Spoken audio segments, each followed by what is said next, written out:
संचालक महोदय को बहुत बहुत धन्यवाद। सर्वप्रथम आप सभी का धन्यवाद और आपकी ऊर्जा को सलाम करता हूं कि आज 5 दिवस पूरे होने वाले हैं और आप सभी लोग मुद्दों को लेकर जिस तरीके से अड़िग हैं, मुझे पूरा विश्वास है कि आज नहीं तो कल हम मुद्दों को हम पूरा कराने में सफल होंगे। लगा के आग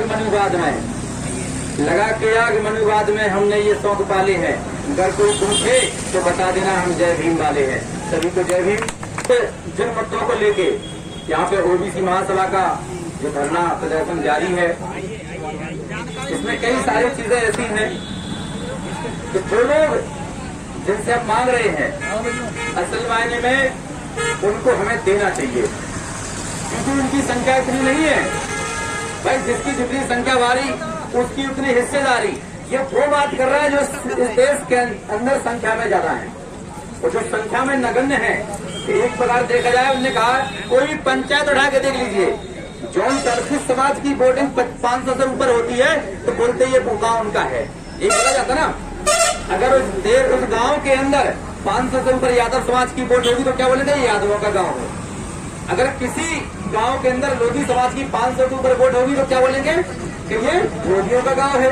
कहीं कुशवाहाओं का गांव है। अरे तो उस देश में 85% हमें, तो उस देश को बहुजनों का देश क्यों नहीं बोला जाता? तो हम मांग रहे हैं, हम गलत दिशा में हैं, हमें छीनना चाहिए। ये कुछ परसेंट लोग अपने देश में जो कब्जा जमाए बैठे हैं, आप ये चीज सोचिए कि उनके कान में जू क्यों नहीं रह रही है? क्योंकि हर जगह वो लोग बैठे हैं, उनकी विचारधारा संविधान के सम्मत नहीं है, संविधान के अनुरूप उनकी विचारधारा नहीं है। अगर होती तो आज पहले दिन भी आपका हालचाल पूछने आते, दूसरे दिन भी आते, तीसरे दिन भी आते, चौथे दिन भी आते। वो आज 5वें दिन यहाँ पे लोग खड़े होते, भैया क्या आप समापन कर रहे हैं, हम आपकी पूरी मांगे जानने को तैयार हैं। तो इस देश के अंदर आप एक चीज बताइए कि ओबीसी महासभा कितने आंदोलन कर चुकी है, लेकिन उनका रिजल्ट निकला किसी का? क्यों नहीं निकल रहा है? जबकि इस प्रदेश के अंदर इतनी संख्या में पिछड़ा वर्ग, दलित, आदिवासी के विधायक हैं, वो कल चाहे तो अलग से अपनी सरकार बना लेंगे अगर इकट्ठे हो जाए तो। इतने विधायक अभी भी हैं, तो फिर वो क्यों नहीं कर रहे हैं? पिछड़ा वर्ग के हैं, दलित तो हैं, आदिवासी, चूंकि विचारधारा के नहीं है। लड़ाई किस चीज की है? विचारधारा की है। और जो लोग यहाँ सिस्टम चला रहे हैं वो भी विचारधारा के नहीं है। अभी बंडा की बेटी को न्याय दिलाने के लिए हमारे लोगों ने यहीं पे आंदोलन किया था, बंडा में आंदोलन किया था, भोपाल में किया था, सागर में किया था। क्या निर्णय निकला? क्या बुलडोजर चला? नहीं चला ना। अभी नौगांव के अंदर घटना हुई है, शायद आपको पता हो। आज फिर हम सब लोग लग जाएंगे, आंदोलन करेंगे, वहां पर भी बुलडोजर नहीं चलना है।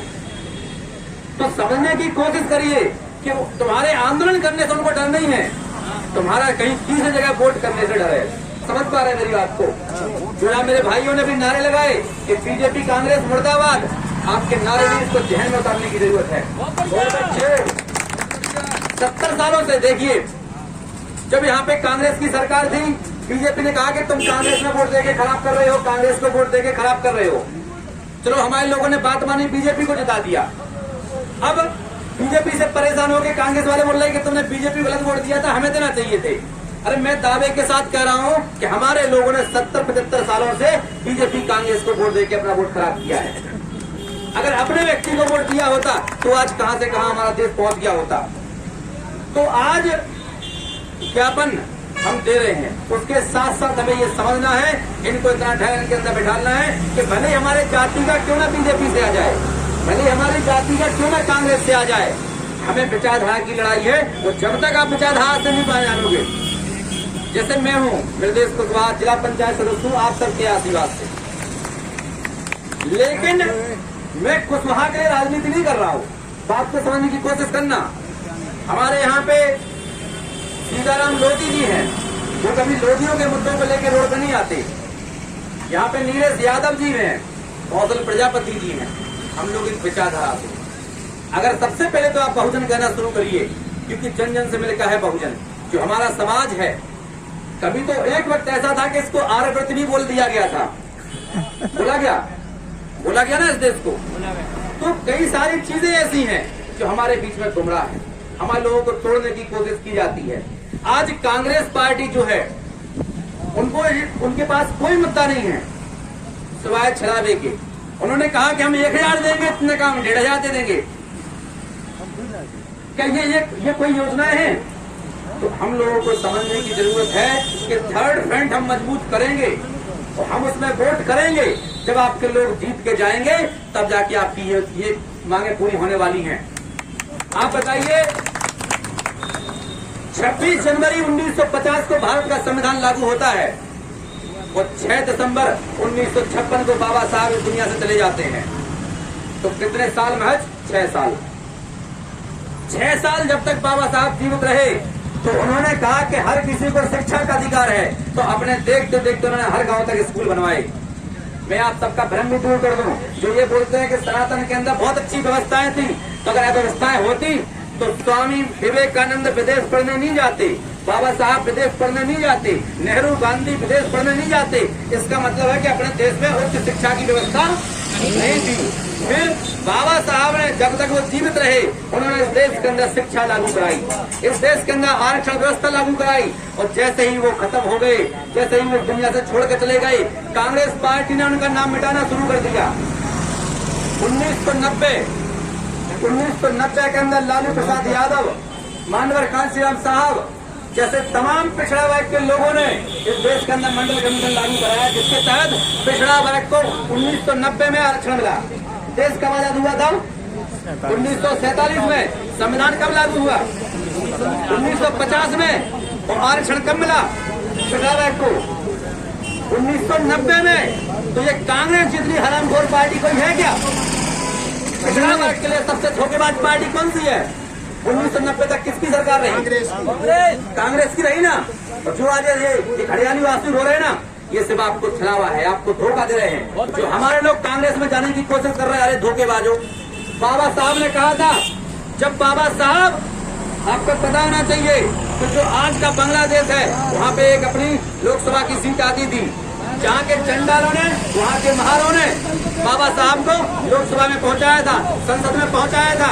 जब बाबा साहब वहाँ से चुनाव जीत जाते हैं वो संसद में जाते हैं, तब नेहरू गांधी लोग, जहाँ पे 60% हिंदू था वो 40% मुसलमान था, उस पूरे भूभाग को पाकिस्तान बांग्लादेश में मिला देता है। और बाबा साहब का मजाक उड़ाता है कि तुम यहाँ क्या करने आए हो? अरे तुम तो पाकिस्तान की पार्लियामेंट में जाओ।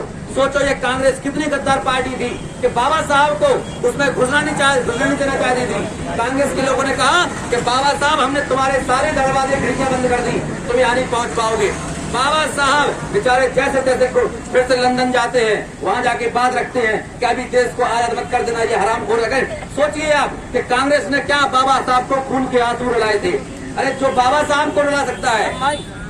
फिर बाबा साहब आते हैं, अंग्रेजों के दबाव के कारण पुणे के अंदर एक सीट खाली कराई जाती है, जहाँ से बाबा साहब चुनाव जीत के और वहाँ संसद में पहुँचते हैं, जहाँ पे वो आके कानून लिखते हैं। तब बाबा साहब ने कहा था कि मेरे बहुजन के लोगों, तुम मर जाना लेकिन एक चवन्नी के भी इस कांग्रेस के सदस्य मत बनना।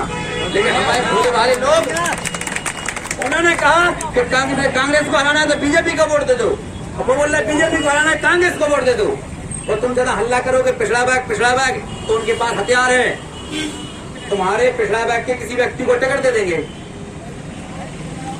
तो क्या उसकी आगे नहीं सोच पा रहे हम लोग? तो वो तुम्हें गुलाम बनाने की तरफ जा रहे हैं।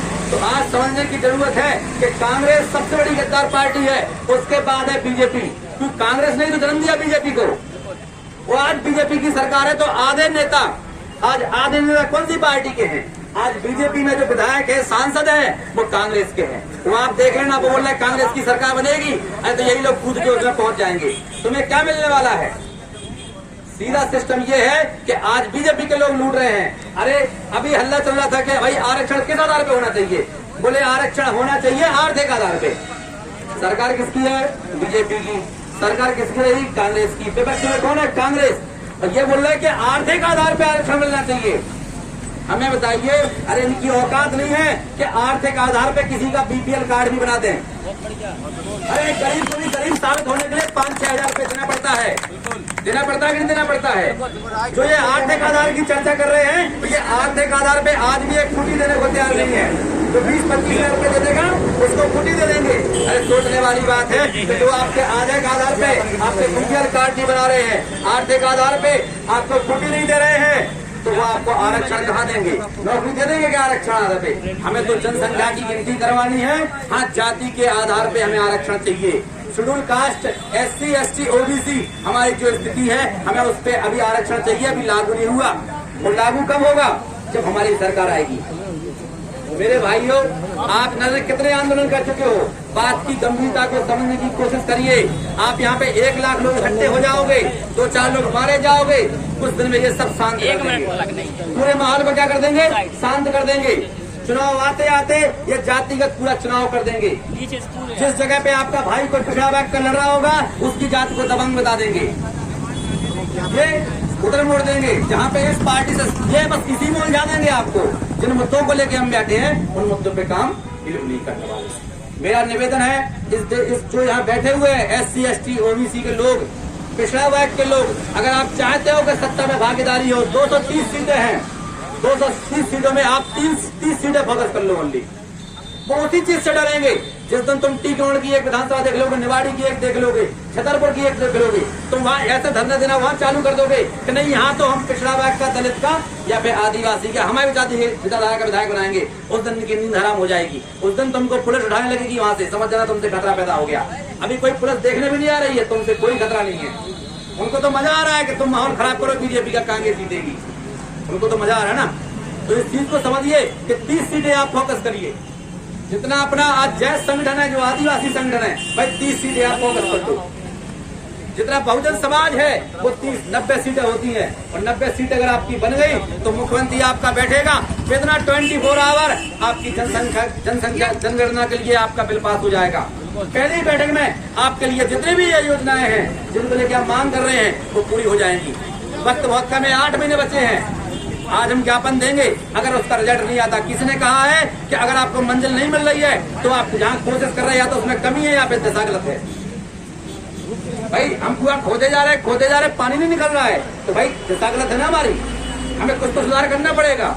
हमारे बाप दादाओं ने आंदोलन करे, हम लोग कर रहे हैं, हमारी आने वाली पीढ़ियां करेंगी। तो क्या आंदोलन से सब कुछ हो जाएगा? वो जमाना गया कि मौन व्रत रखने पे भी लोग, सरकारें हिल जाती थी। होता था ना कि लोग भूख हड़ताल, वो चाहते हैं कि तुम भूख हड़ताल में बैठो, मर जाओ। गिनती के 20-25 तो हल्ला कर रहे जिले में, वो तो चाह रहे ना तुम्हें। ज्यादा तुम गलत कर दोगे तो बोलेंगे आत्महत्या की कोशिश कर रहे हो, वो उल्टा तुम पे केस लगा देंगे। तो बात समझने की कोशिश करिए कि सबसे पहले हमें इस प्रदेश की विधानसभा में फोकस करना है। ज्यादा मत करिए, क्योंकि हमने कई सारी पार्टियां देखी है, कई सारे संगठन देखे हैं। एकदम से आता है, वो सोचते हैं हम पूरा देश बदल लेंगे। आप नहीं पता चलता कि 2-3% वोट मिले और बेचारे लोगों की एनर्जी पूरी वेस्ट गई। ना जाने कितने लोगों ने अपनी पढ़ाई छोड़ दी, कितने लोगों ने घर छोड़ दिया, कितने लोगों ने नौकरियां छोड़ दी, और कितने लोगों ने धंधे छोड़ दिए, कितने लोगों की फसल बर्बाद हो गई, रखा नहीं पाए। तो एक सही दिशा को चुनिए। आज हम ज्ञापन दे रहे हैं, लेकिन यहाँ से पढ़ लेके जाइए कि अगर आंदोलन करने से, धरने करने से रिजल्ट नहीं मिल रहा है तो फिर हमें दूसरा काम करना जरूरी है। हमें गांव में जाकर लोगों को जगाना जरूरी है। आज यहाँ बीजेपी कांग्रेस मुर्दाबाद बोलने से कुछ नहीं होना है। जब गांव का आदमी मुर्दाबाद बोले, उनके लोगों को घुसने न दे, तब समझ लेना परिवर्तन चालू, परिवर्तन होना है। जो अपनी नीति वहां लगाएंगे तब जाकर परिवर्तन हो सकता है। या किसी एक व्यक्ति के लिए वोट नहीं मांगे, किसी एक विचारधारा उसके लिए वोट मत मांगे। हमारी विचारधारा है बहुजन विचारधारा। और बाबा साहब ने कहा था कि किसी देश का कितना भी अच्छा संविधान क्यों ना लागू बना लिया जाए, अगर चलाने वालों की मनसा अच्छी नहीं होगी तो वो कभी अच्छा साबित नहीं होगा। दुनिया का सबसे सर्वश्रेष्ठ संविधान हमारा है। संविधान में एक चीज बताइए आप कि अगर 5 चीजों को उठा लिया जाए आपके संविधान में से कि सभी को पढ़ने का अधिकार है, आप बताइए देश आजाद किसे बोलोगे? आप आजाद किसे बोलोगे? जो अपने देश में स्वेच्छा से रह सकता हो, खा सकता हो, चल फिर सकता हो। जैसे गाय है, यहाँ पे चारा रख दो। बुंदेलखंडी में समझा रहा हूँ, समझने की कोशिश करना कि आजादी क्या है। हम अभी देश में आजाद नहीं है। हम हर 26 जनवरी को मनाते हैं, 15 अगस्त को मनाते हैं। एक गाय को रस्सी से बांध दो, चारा यहाँ रख दो, वो अपनी मर्जी से खा नहीं सकती, तो क्या वो आजाद है? नहीं। क्या वो गाय आजाद है? नहीं। अरे तुम अपने बच्चों को फ्री में पढ़ा नहीं सकते, आपके लिए शिक्षा फ्री नहीं है, तो आप इस देश में आपको शिक्षा का पैसा देना पड़ रहा है।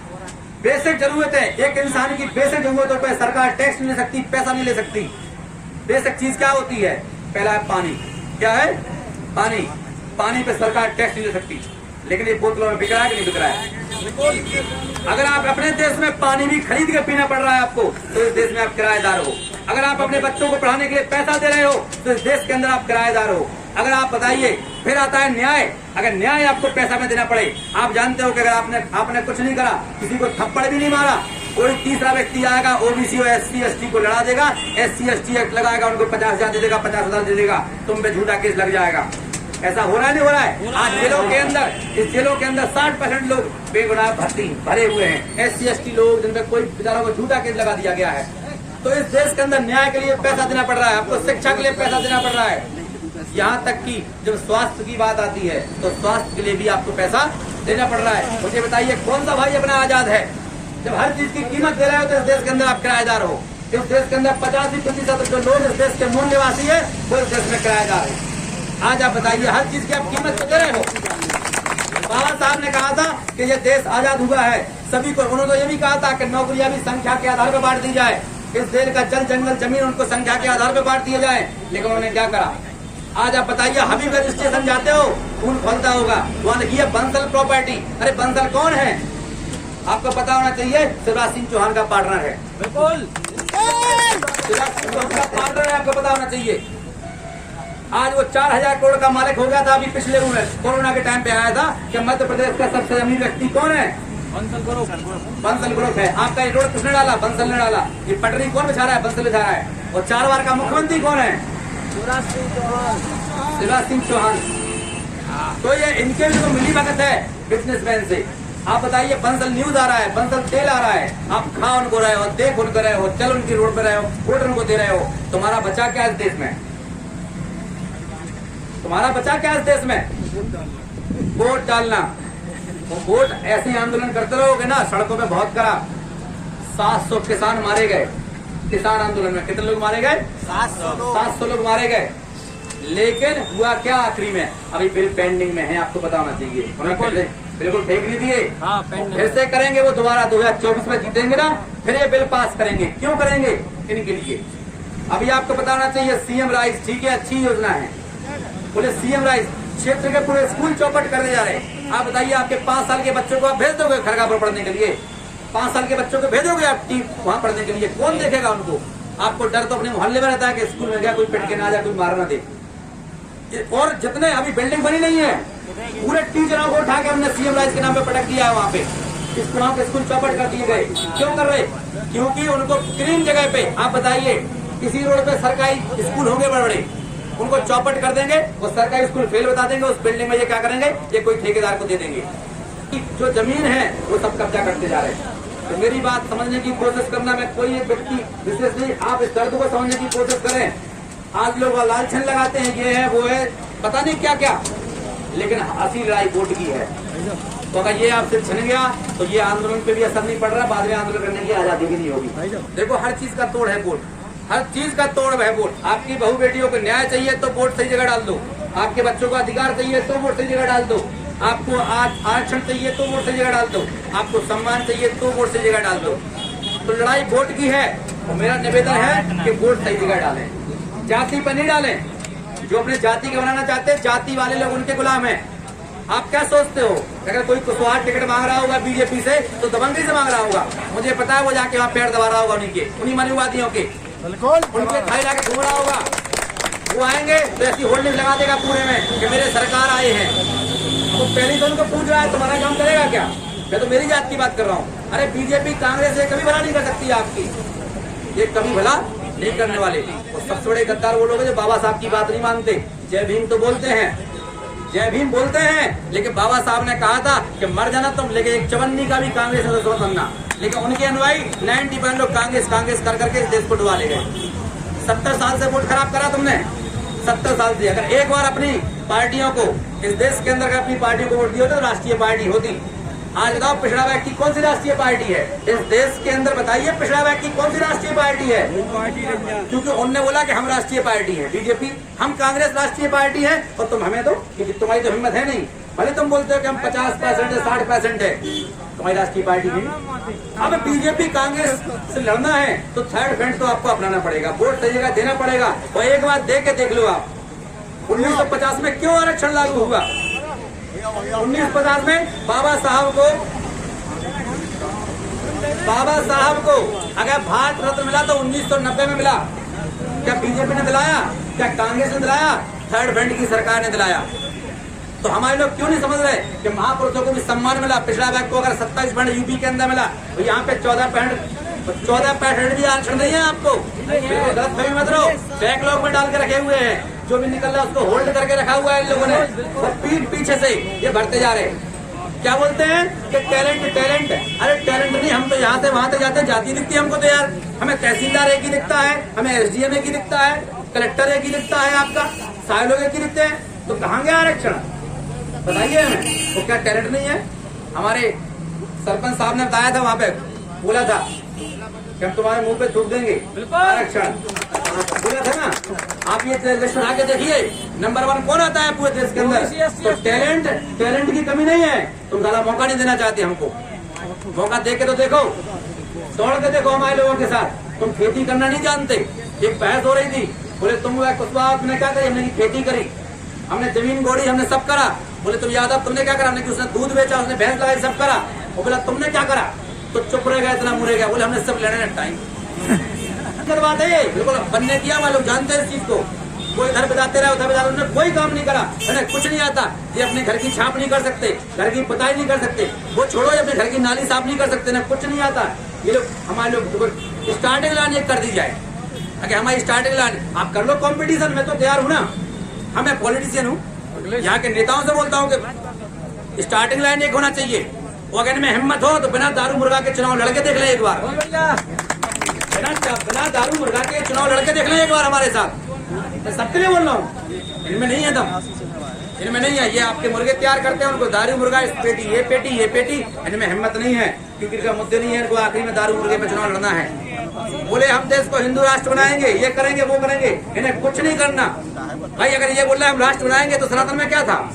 तुम क्या बनाओगे? तुमसे मूर्ख बना रहे हो कि वोट की चोट अगर सही जगह मार दोगे तो पूरे महल गिर जाएंगे। बहुत बहुत धन्यवाद। जय हिंद, जय भारत।